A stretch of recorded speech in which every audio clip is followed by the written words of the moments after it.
할렐루야. 예, 여러분들 매 주일마다 이렇게 만나서 예배를 드린다는 그 관계가 굉장히 복된 관계입니다. 예, 우리가 물론 뭐 여러 가지 사회적인 관계들이 있습니다만은 예수 안에서 우리가 한 형제와 한 자매가 돼서 우리가 같은 교회 안에서 공동체를 이루어 가지고 하나님을 예배하는 그 관계가 됐다고 하는 것은 어떻게 보면 정말 복된 만남인 줄 믿으시기 바랍니다. 그래서 오늘 또 여러분들에게 하나님의 은혜와 평강이 차고 넘치시기를 주님의 이름으로 축원합니다. 3월 달이 됐는데 이제 3월 달에는 정말 날씨도 좀 이게 풀어지고 따뜻한 봄날이 됐는데 이런 때에 우리가 더 열심을 내서 하나님을 더 열심히 섬기고 또 사랑하고 또 예배도 열심히 드리고 또 전도도 하고 이렇게 활기찬 그런 3월이 되었으면 좋겠습니다. 저는 오늘 이 고향 사람들이라는 제목으로 말씀을 전하려고 하는데 예수님이 태어나신 곳이 어디죠? 네, 그렇습니다. 베들레헴인데요. 태어난 곳은 베들레헴인데 예수님이 자란 곳은 나사렛, 갈릴리 나사렛입니다. 갈릴리 나사렛이 어디 있는지 찾아보십시오.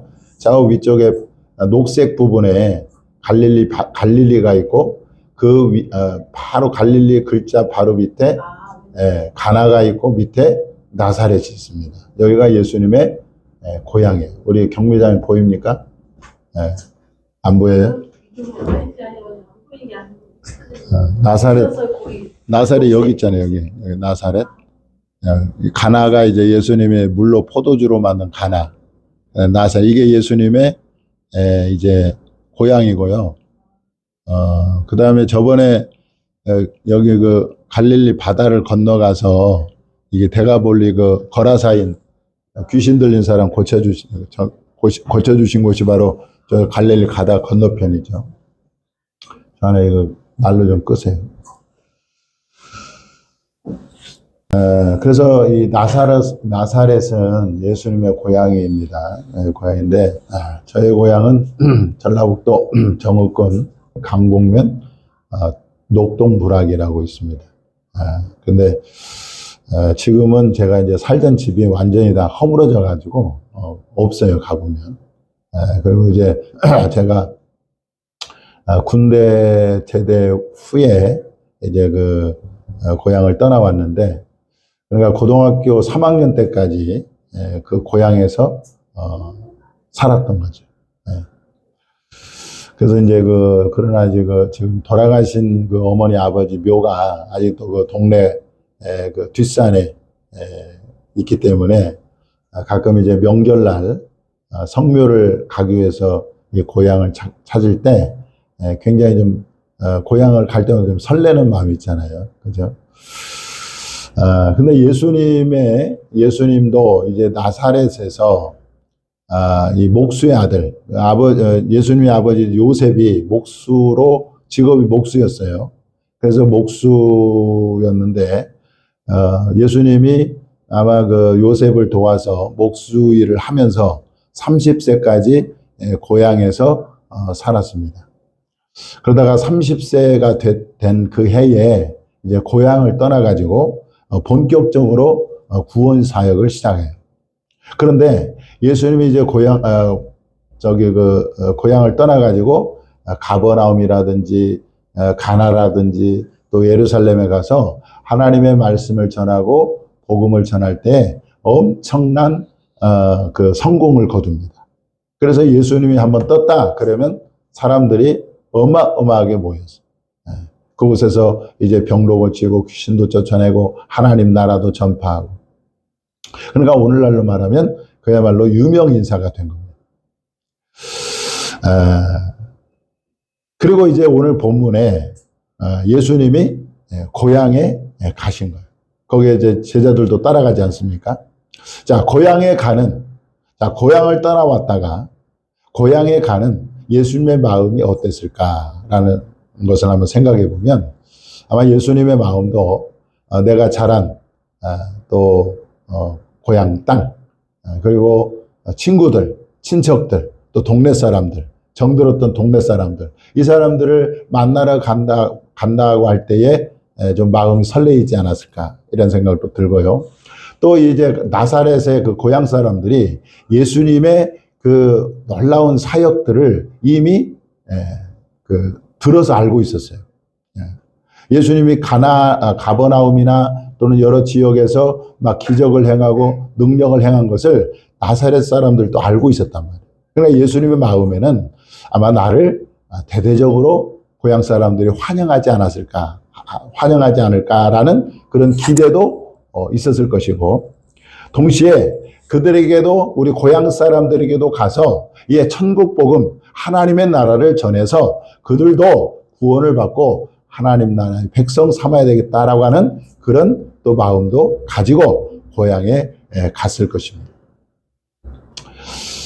그래서 예수님이 고향에 이제 도착해서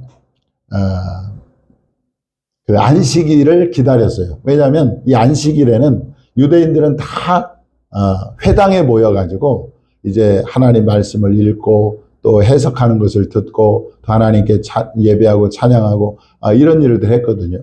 그러니까 이제 예수님이 고향 나사렛의 그 회당이 되기만을 기다렸다가 회당이 되자 온 동네 고향 사람들이 다 회당에 모인 거예요. 그래서 이제 예수님이 그 말씀을 가르쳤는데, 아마 이제 그 고향 사람들도 도대체 그 예수님이 타지에서 엄청난 그런 복음의 성공을 거두었는데 이 고향에서는 무슨 말을 할까 아마 집중해서 아마 지켜봤을 것 같아요. 자, 그런데 이 고향 사람들이 너무 놀라운 거예요. 왜냐하면 예수님이 그 가르침에 그 가르치는 것을 듣다 보니까 깜짝 놀랐어요. 왜냐하면 자기들이 알던 예수님이 아니었기 때문에 그렇습니다. 예수님의 가르침 속에서는요, 뭐가 있었느냐? 비상한 지혜가 있었고 또 그의 손에는 권능이 있었다. 그래서 손을 얹으면, 병든 자에게 손을 얹으면 낫는 그런 기적들이 막 일어나는. 자, 오늘 2절을 한번 보겠습니다. 2절 한번 다시 읽어보겠습니다. 시작. 안식일에 되어 회당에서 가르치시니 많은 사람이 듣고 놀라 이르되 이 사람이 어디서 이런 것을 얻었느냐? 이 사람이 받은 지혜와 그 손으로 이루어지는 이런 권능이 어찌 됨이냐? 예수님의 가르침 속에 이 비상한 지혜가 있었고 예수님의 손에는 하나님의 권능이 임한 것을 보고 그들이 깜짝 놀랐어요. 너무 놀랐어요. 자, 여러분, 예수님의 가르침 속에 하나님의 지혜가 있었고 하나님의 권능이 있었다고 한다면 예수님은 하나님이 세우신 강력한 구원자라는 것을 증거하는 거죠. 그죠? 예수님의 그 지혜, 예수님의 그 권능은 하나님이 예수님을 구원자로 세웠다는 강력한 증거예요. 자, 그런데 이 고향 사람들은요, 하나님이 세우신 예수님의 권위를 인정하지 않았습니다. 놀랍죠? 예수님의 그 지혜의 말씀을 듣고 그 권능을 직접 보면서도 예수님이 그 권위를 인정하지 않아요. 그리고 오히려 조롱을 합니다. 뭐라고 조롱합니까? 아니, 목수의 아들 아니야? 그죠? 그 형제들도 지금 여기 있는데, 그러면서 예수님을 조롱을 해요. 그리고 예수님을 어떻게 합니까? 배척을 합니다. 자, 배척했다는 말은 단순히 거절했다는 말이 아니라 동일한 기사를 기록하고 있는 누가복음 4장에 보면 이 고향 사람들이요, 예수님께 크게 화를 냈다고. 화가 났다는 화가. 그리고 동네 밖으로 예수님을 쫓아냈습니다. 거기로 끝난 것이 아니에요. 그 나사렛이 아마 큰 산 위에 이렇게 마을이 형성이 된 것 같아요. 그 산 위에 형성이 됐는데 그 산 위에서 이 낭떠러지가 있는데 그 예수님을 낭떠러지까지 끌고 가가지고 거기서 밀쳐 떨어뜨리려고 했어. 죽이려고 한 거예요. 자, 고향 사람들이 왜 그랬을까요, 여러분? 왜 그랬을까? 그것은요, 시기심 때문에, 시기심. 자, 예수님이 하나님의 말씀을 전했습니다. 많은 병든 자를 고쳐주셨어요. 그러니까 사람들이 막 몰리잖아요. 그때 그것을 시기한 사람이 있었는데 바로 종교 지도자들, 바리새인과 서기관들은 그 예수님을 시기했어요. 그래서 결국 그 시기심으로 예수님을 누구에게 넘겨줍니까? 빌라도 총독에게 넘겨주는 거예요. 그래서요, 마태복음 27장에 보면 이런 말씀이 있습니다. 자, 이는 그가 그들의 시기로 예수를 넘겨준 줄 알미러라. 이 바리새인과 서기관들이 예수님이 막 사람들에게 인기가 있고 사람들이 그쪽에 몰려가니까 시기심이 생긴 거예요. 그래서 예수님을 빌라도의 십자가에 죽게 하려고 예수님을 넘겨줬어요. 마찬가지로 이 고향 사람들도 시기심이 불탄 거예요. 그러니까 목수아들 주제에 우리를 가르치려 든다고 하는 그런 마음이 생겨가지고 예수님을 시기하고 또 질투하고 멸시하고 이렇게 한 것입니다. 그런데 이 예수님, 그 고향 사람들이 그 자신들의 시기심 때문에 예수님을 배척함으로 말미암아 하나님의 그 권능 또 구원을 체험할 수 있는 기회를 잃어버렸다는 거예요. 여러분, 이 시기심이 이래서 무서운 거예요. 시기심이 무서워. 우리들도 마찬가지입니다. 남이 좀 잘 되고 또 다른 사람이 좀 잘 나가면은요, 왠지 모르게 우리 마음에 시기 질투가 있어요. 성경은 우리에게 이렇게 말합니다. 잠언 23장 17절 18절 한번 읽어보겠습니다. 시작. 내 마음으로 죄인의 형통을 부러워하지 말고 항상 여호와를 경외하라. 정령이 내 장래가 있겠고 내 소망이 끊어지지 아니하리라. 그래서 여러분, 남이 잘 될 때 우리 좀 시기하지 말고 그 시기심을 내려놓고 정말 하나님께 소망을 두고 하나님을 경외하면 하나님께서 우리의 장래를 축복해 주실 줄 믿습니다. 자, 예수님은요, 자신을 배척하는 이 고향 사람들을 향해서 뭐라고 말씀하셨느냐? 4절에 보니까 뭐라고 말씀하시고 있죠? 예수께서 그들에게 이르시되 선지자가 자기 고향과 자기 친척과 자기 집 외에서는 존경을 받지 못함이 없느니라 이랬어요. 이게 무슨 말이냐? 바로 이 선지자는 고향이나 친척이나 자기 집에서 존경을 받지 못한다. 존경을 받지 못한다. 사실 예수님의 형제들도 예수님을 믿지 않았다고 요한복음 7장 5절에 나옵니다. 또 예수님의 친척들은요, 예수님이 미쳤다고 예수님을 붙들러 오기도 했어요. 자, 이 말씀을 오늘날로 적용해 보면 목회자 가까이 있는 이 가족 또 친척이 은혜 받기가 무척 어렵다는 것입니다.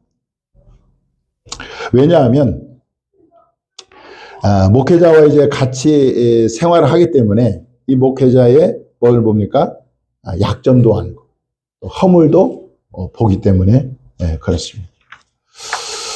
여러분, 이번에요, 참 부끄러운 일인데 한 대형 교회에 아주 유명한 목사님이 아주 그 욕설을 해가지고 큰 파문이 일어났습니다.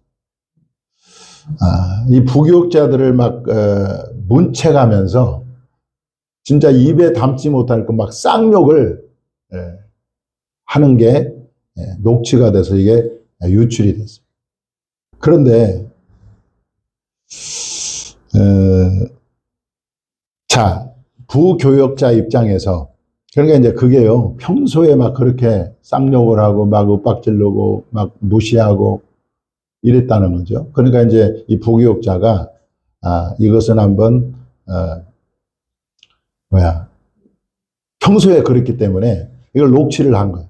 그래가지고 이게 언론사에 제보를 해가지고 이게 이제 퍼졌는 이제 유출이 돼서 알게 됐는데, 여러분들 그 부교육자가 그 목사님의 설교를 들을 때 은혜가 되겠어요, 안 되겠어요? 안 되는 거죠. 안 되는 거죠. 그럼 속에는 어떤 마음이 생겨요? 그렇게 욕을 하고 쌍욕을 하고 막 멸시하고 그런 목사님의 설교를 듣는 그 부교육자들은 절대 은혜를 받을 수가 없죠. 그러니까 이 목회자에 가까이 있는 사람들이 정말 은혜 받기가 너무 어려운 거예요.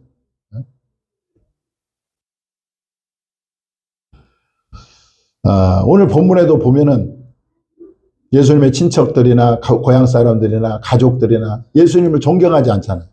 무시하잖아요. 조롱하잖아요. 왜냐하면 내가 그 예수님 잘하실 때 그거 다 봤다는 거죠. 그런데 지금 와가지고 무슨 뭐 자기가 선지자다 하나님의 아들이라 하니까 그걸 안 믿는 거예요. 그래서요, 이 목회자 가까이 있는 사람들이나 가족이나 친척들에게는 갑절의 은혜가 사실 필요합니다.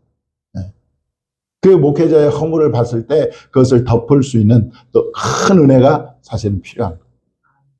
여러분, 여기 이제 우리 아들도 있고 우리 누님도 계십니다만은 하나님께 정말 하나님 갑절의 은혜를 내게 주셔서 오히려 목회자가 연약하고 또 허물이 있을 때에 그것을 덮고 위에서 기도해 줄 수 있는 넓은 은혜를, 넓은 믿음을 주옵소서. 이렇게 기도했으면 좋겠다라는 생각이 듭니다. 자, 여러분, 이 고향 사람들의 문제는 뭐냐? 여러분, 하나님은요, 하나님이 세우신 하나님의 그 지도자를 통해서 일하신다는. 하나님은 하나님이 세우신 종을 통해서 주의 일을 하는 것입니다. 자, 고향 사람들의 문제는 하나님이 세우신 예수님의 권위를 인정하지 않았다는 거예요. 그리고 예수님을 배척했죠. 그러다 보니까 예수님은 거기에서 아무 권능도 행하실 수 없었다. 이렇게 나옵니다.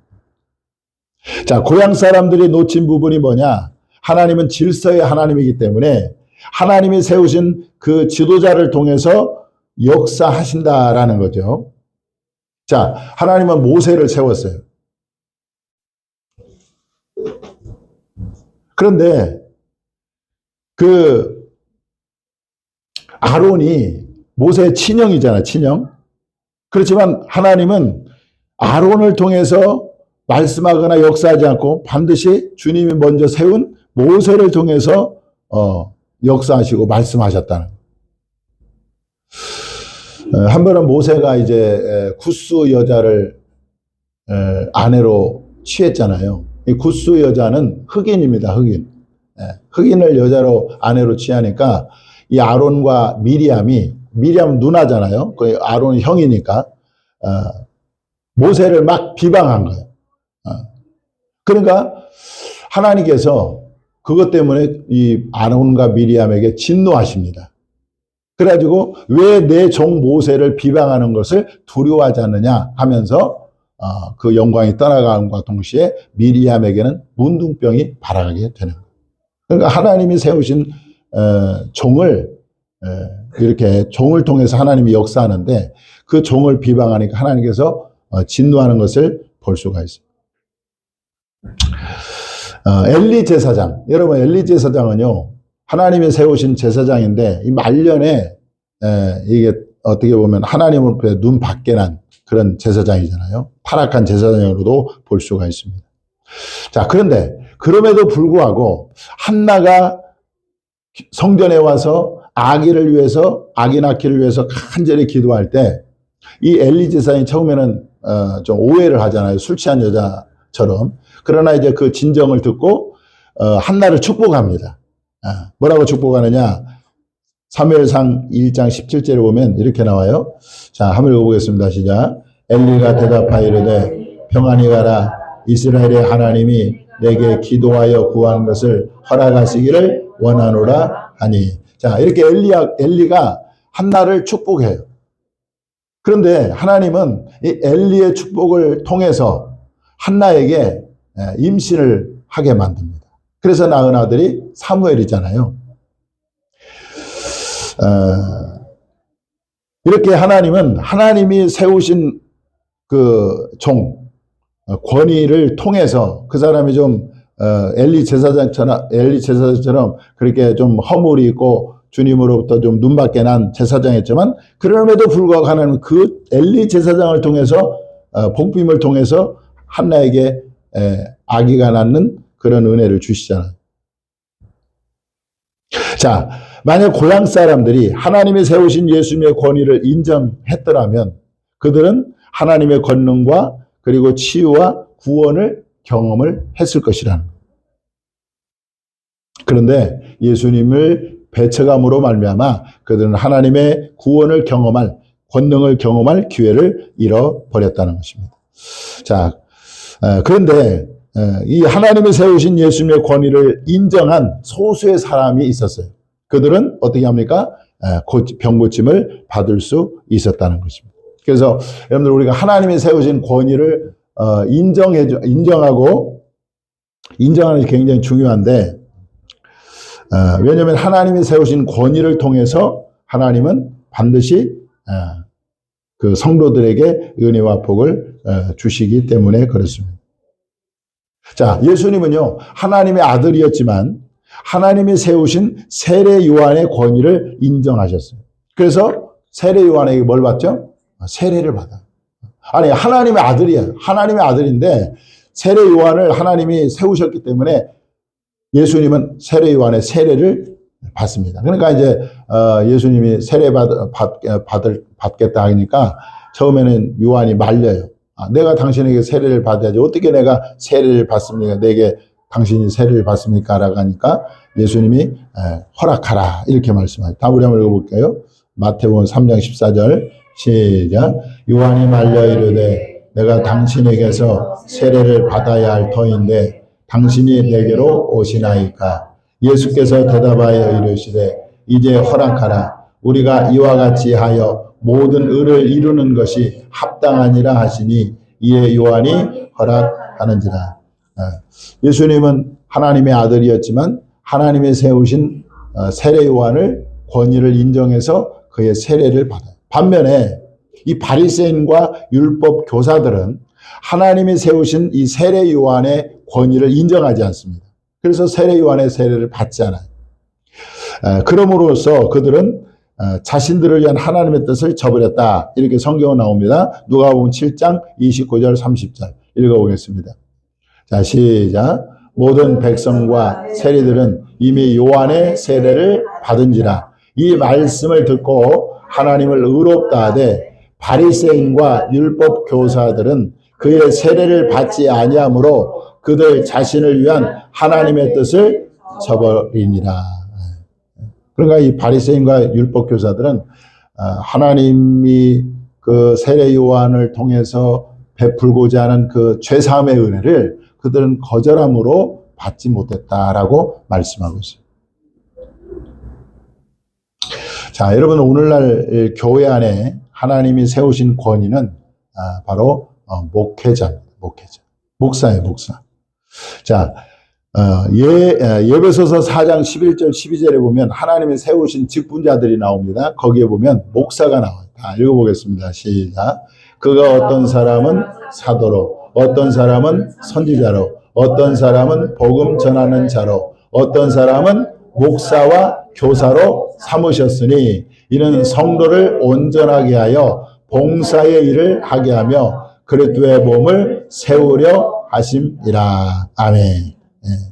그러니까 이 목사가 하나님이 세우신 권위라는 권위. 오늘날 교회 안에. 따라서 성도들은 이 목사의 권위를 인정하고 순종해야 한다는 것입니다. 목회자가 강단에서 선포되는 말씀과 권면을 그것을 하나님의 말씀으로 이렇게 받아들여야 된다. 그러면 하나님께서 그 목회자가 선포한 말씀과 권면을 통해서 성도들의 삶 속에서 역사해 주신다는 거예요. 할렐루야. 이게 영적 원리입니다. 그래서 누가복음 10장 16절에 자, 한번 읽어보겠습니다. 시작. 너희 말을 듣는 자는 곧 내 말을 듣는 것이요. 너희를 저버리는 자는 곧 나를 저버리는 것이요. 나를 저버리는 자는 나 보내신 이를 저버리는 것이라 하시니라. 그러니까 목회자가 강단에서 하나님 말씀을 선포하고 권면하잖아요. 그것을 하나님의 말씀으로 받으면 그건 예수님의 말씀을 받는 것이고 그리고 하나님의 말씀으로 받는 거예요. 그런데 그것을 받지 않으면 결국은 주님을 받지 않는 것이고 하나님을 받지 않는 것이다. 이렇게 말씀하고 있는 거예요. 자, 바울은 이렇게 말합니다. 자, 시작. 이러므로 우리가 하나님께 끊임없이 감사함은 너희가 우리에게 들은 바 하나님의 말씀을 받을 때에 사람의 말로 받지 아니하고 하나님의 말씀으로 받음이니 진실로 그러하도다. 이 말씀이 또한 너희 믿는 자 가운데서 역사하느니라. 그러니까 하나님이 세우신 권위, 이 목회자의 말과 권면을 우리가 그것을 하나님의 말씀으로 받아들일 때 우리의 삶 가운데, 우리의 삶 속에서 하나님이 역사해 주신다라고 하는 것입니다.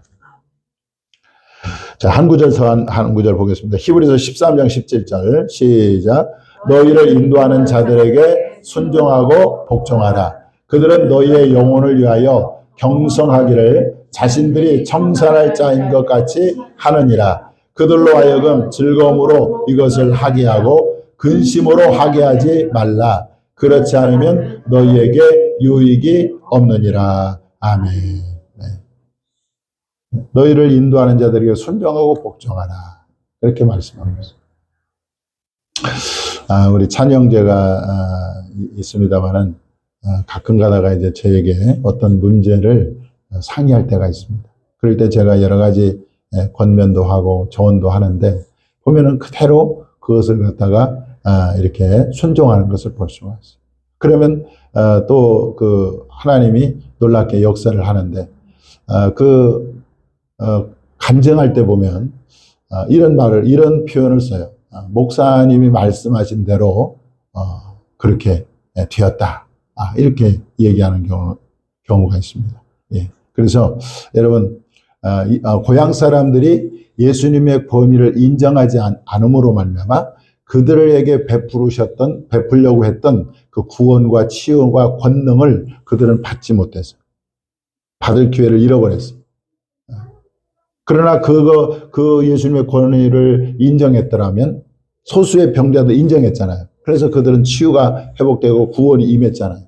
마찬가지로 오늘날 이 시대에 하나님께서 교회 안에 세우신 권위는 목사라는 거, 목사. 그러니까 성도들은 하나님은 목사를 통해서 이 성도들에게 은혜를 주시고 복을 주시는 거예요. 따라서 이 목회자를 위해서 목회자의 권위를 인정하고 목회자의 권면과 말씀을 하나님 말씀으로 받고 순종할 때 하나님은 반드시 그 목회자 성도들의 삶 가운데 역사해 주시고 열매 맺게 하시고 은혜를 베풀어 주실 줄 믿습니다. 기도하겠습니다.